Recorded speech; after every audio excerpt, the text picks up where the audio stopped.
If your screen is yellow or orange on the Motorola Edge 70 Fusion, in order to fix this, you can first open Settings. Next, in the settings, we're gonna proceed to display settings in here, and then you can scroll down a little bit, and then you should be able to find the night light option, which you can easily disable if it's of course enabled. You can also go into the night light option if you still want to use it, but if you don't want it to be as strong, then you can adjust the intensity in here so it can be less orange. Besides that, of course, there is also a schedule, so you can check out if there is a schedule enabled, to not be surprised if it gets re-enabled later on in the future.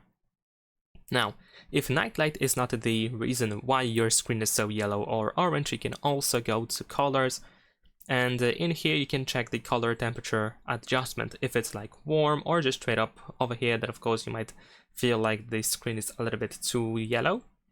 So you can just tap on a default, and also you might want to choose vivid colors instead of natural or radiant. And that is pretty much it. Leave a like and subscribe.